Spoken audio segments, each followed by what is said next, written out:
kamu masuk surga bukan karena amalmu. Kata Nabi, kamu masuk surga bukan karena amalmu, bukan karena ritualmu. Wow. Lalu sahabat bertanya, engkau ya Rasulullah juga masuk surga bukan karena ritualmu? Bukan. Terus kenapa? Illa ayyataghammadani Allahu birahmatih. Aku masuk surga karena kasih sayang Allah. Jadi kalau kita beramal beribadah itu karena kasih sayang Allah, kan beda dengan karena ketakutan. Mohon maaf jangan tersinggung. Mungkin mental kita mental kuli. Kuli ini tidak hina, karena mereka adalah orang yang tulus ikhlas bekerja. Tapi mental itu kan, kalau saya dapat kerja ini saya dapat apa? Padahal sebetulnya kalau dikumpul semua ritual kita itu untuk menebus surga Tuhan, surga Allah, kan tidak tertebus. Bagaimana mungkin seorang Abdul Somad yang hidup 63 tahun, potong tidur, potong kerja, potong ini, berapa persen dari ritual ibadahnya untuk menebus surga yang kekal selamanya? Kan nggak bisa. Terus masuk surga itu kenapa? Karena kasih sayang Allah.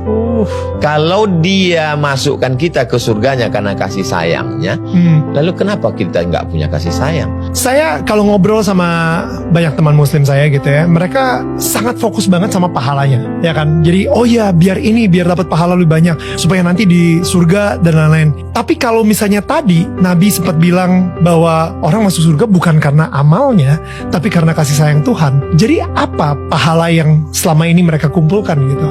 Karena pahalanya sebanyak-banyak yang mereka kumpulkan, yang nggak akan cukup juga. Bang Daniel, pemula ini dia mikirnya belum nyampe di situ. Jadi untuk tahap pemula ini dia masih nanya, saya kalau kerja 1 jam berapa ya?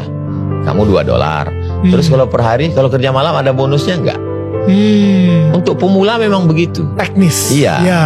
Kalau dia mau jalan, dia mau mikir, mau merenung, mau belajar, nanti dia akan keluar dari lingkaran pahala itu kepada merindukan kasih sayang. Tapi karena dia jalan di tempat, keilmuannya di bidang yang lain, dia S1, S2, S3, pangkatnya naik terus dari golongan 2A, 2B, 2C sampai 4E. Tapi proses pemikiran beragamanya jalan di tempat. Anak kecil terjebak di tubuh orang dewasa, berbahaya. Kalau kamu nggak sholat, masuk neraka.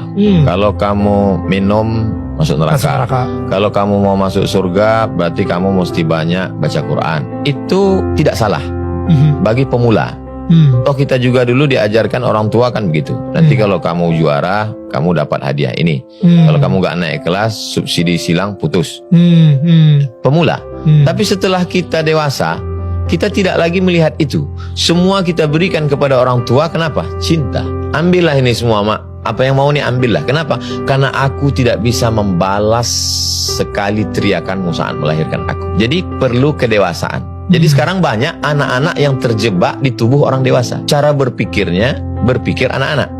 Tapi dia tubuhnya sudah dewasa. Saya pun juga dari awalnya juga begitu. Nanti kalau gini dapat pahala ini, kalau ini dapat pahala ini. Tapi lalu kemudian kita berproses sampai pada puncaknya adalah semua yang kita lakukan ini untuk turunnya kasih sayang Tuhan. Supaya dia sayang sama kita. Kalau dia sudah kasih sayang sama kita, maka semua dia beri. Kalau kita hanya berharap pahala, yang dapat cuma pahala. Tapi kalau kita berharap kasih sayangnya, maka semua dia beri. Ada orang tua, nanti kalau kamu masuk kelas, gaji jajannya segini.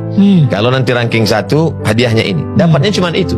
Tapi kalau kasih sayang orang tua didapat, sentuhlah pada hatinya, letak kasih sayangnya, maka semuanya akan semua yang dikasih.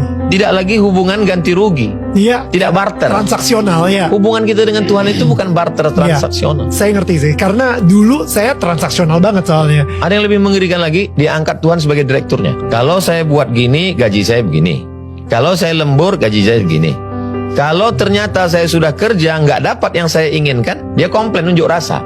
Tuhan mana? Hubungan kita dengan Tuhan itu bukan transaksional. Hubungan kita adalah kepasrahan. Menerima pun. Bukankah orang yang dicinta menerima apa yang dilakukan pencintaannya?